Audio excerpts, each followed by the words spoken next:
Today it's time to wrap up the work in the hallway. And it's in this finish work where we run into all of the unevenness of an older home and we'll deal with it once and for all. In the last video, we began by installing a floating laminate floor over the badly damaged hardwood. Then we trimmed out the door leading to the dining room. The big challenge with that project was that the door jamb stuck out past the plaster wall by a non-uniform amount. And we'll continue on that theme today as we install baseboards on floors that aren't level, walls that aren't straight, and corners that aren't plumb or 90 degrees. Then it's time to build a custom threshold for the gap between floors that rest on separate foundations. On one side, the floors are flush, and on the other, they're off by more than 1/4 inch. There's no way a store-bought threshold is going to cover that. So let's get to work. Now it's time for us to head out to the garage here to do some work. We're going to do some routing and some sanding out here, the stuff that's really just too dusty to do in the house. We're using the Roman OG bit. I'll show you what that looks like after we're done routing, the type of profile that it makes in the wood. Really, the routing setup is really simple. We just take our board and clamp it to the workbench on both sides using a piece of scrap wood so that we don't dent the wood on the bottom, because that'll show up after we paint it.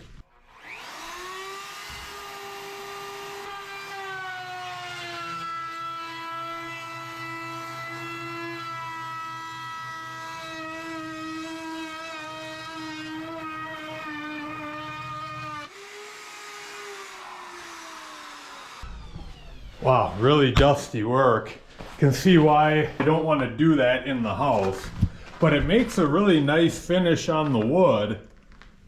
Now I'm just going to sand it with some 220 grit paper and do this with the other 3 boards as well. When you get done routing, you might notice these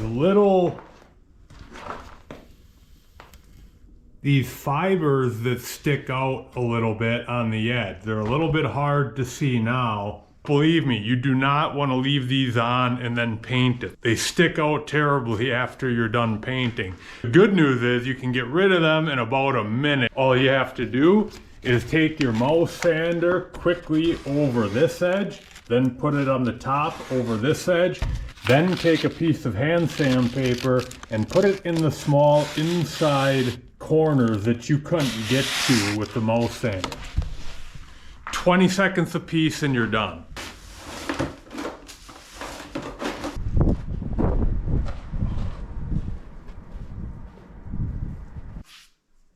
The routed 1x6s are in my living room and out of the cold. This room doesn't have a finished floor yet, so it's my go-to place for cold weather painting. I went with the mid-quality wood, so there are some knots. To begin, I'm putting an extra coat of paint just on the knots, although looking back, a specialty primer or shellac probably would have been better to permanently block the dark colored tannins from bleeding through the paint. And now for the full coats. It's probably best to get at least 2 full coats of paint on the boards, even if the paint says it's a 1-coat product. Be sure to get the routed edge separately so you get into all the grooves. What you're gonna find when installing the baseboard trim a lot of times is that the corners are not 90 degrees and they're not plumb up and down, and that means making compound miter cuts. Most of these I just have to keep going back and forth to the miter saw to try to see what works. So I highly recommend bringing the miter saw indoors somewhere if you have a spot to work at, because it can take a lot of cuts to get it right. Baseboards and door trim, more than any other project, I have people telling me that they simply don't do it. They won't make miter cuts. They don't know how to get them looking decent.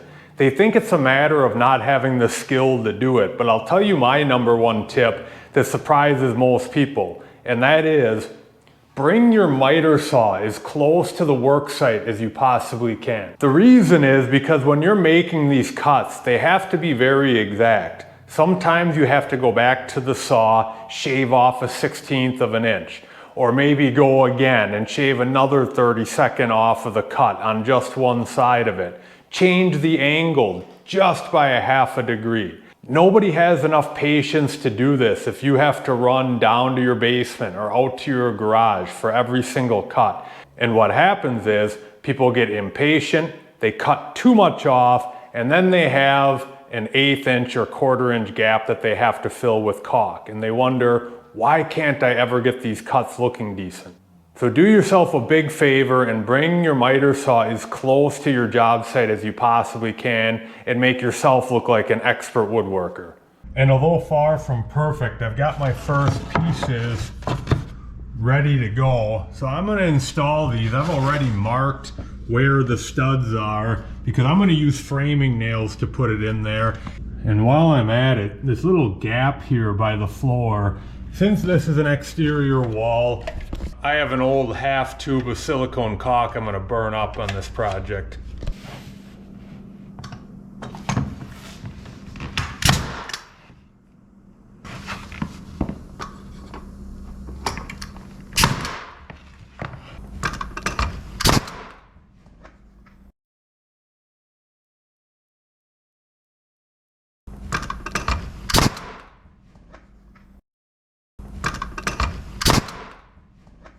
The hallway is just over 8 feet long, so there will have to be a seam.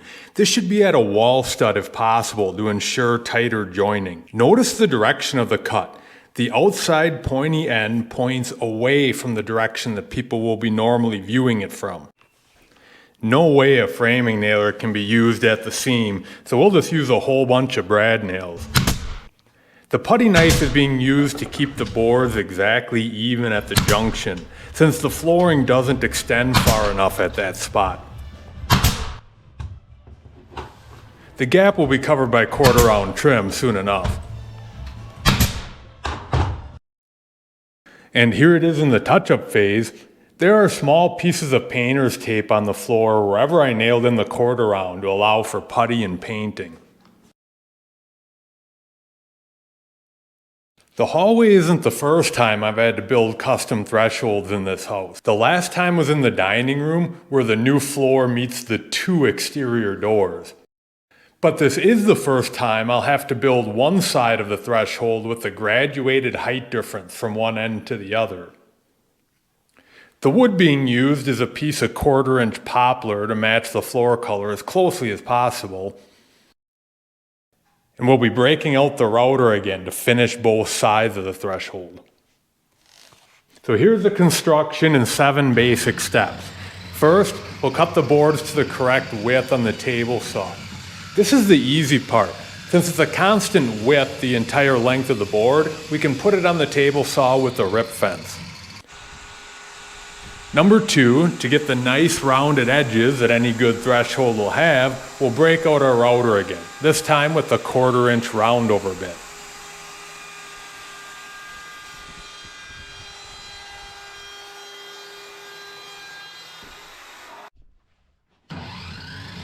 Number 3, even though our board is only a 1/4 inch, it's too tall for a threshold. So I'll put it through the table saw sideways to shave off a little bit of that height.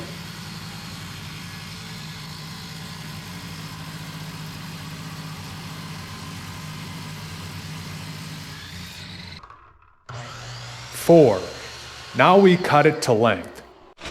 Sand it up a bit, and it's almost ready to go. Number 5. The non-uniform height difference has to be accounted for in this step. So I'll trace out the height difference on a scrap piece of poplar wood. Number 6, we cut out the slanted piece on the table saw. It's a slanted line, so the rip fence can't be used for this.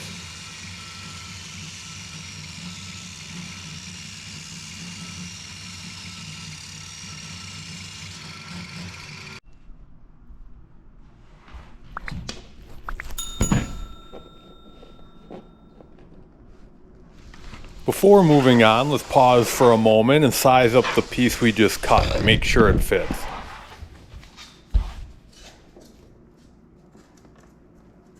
I'll set the threshold on top. Fits nicely. The seventh step is to glue the pieces together using a regular wood glue like Tight Bond or Gorilla Glue. There's a good amount of glue that pushes out of the seam. It's good to clean the bulk of it off right away with a damp cloth. Now it's going to take a little while for the glue to set up, so clamp it tight, let it set overnight. This is the product that's been cleaned up and sanded down. When we set it into place, it looks great, but it's not ready for installation quite yet. Being installed on the floor, where it will get stepped on, it will definitely need to be protected with a few coats of varnish first.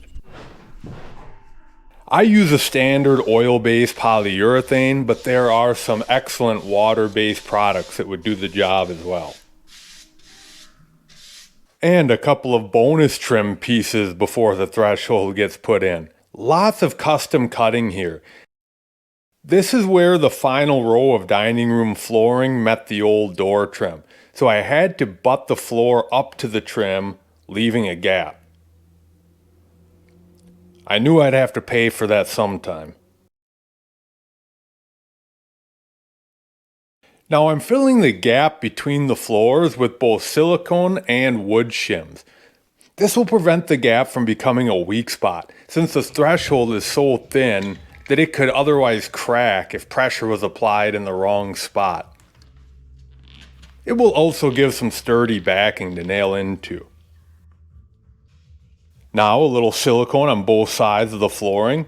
This is to prevent liquids from seeping under the threshold, either from a spill or wet shoes. And finally, the install.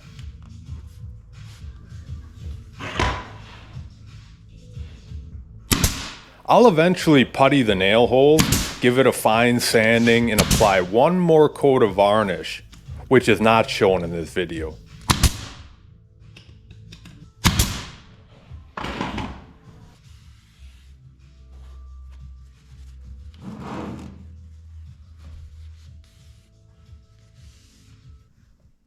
This is the threshold between the hall and the bathroom. These two floors are perfectly even at the exact same height, which makes it so much easier.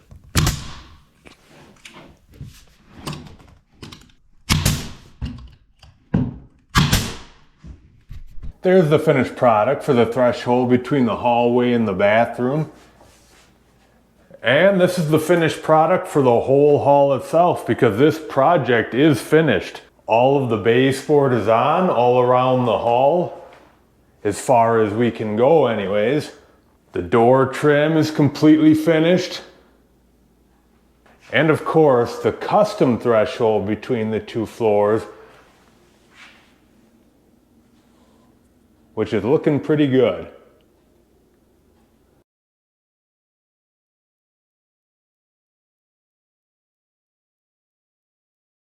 And I'm glad you could join me for one more home renovation. Look forward to seeing you back here next time.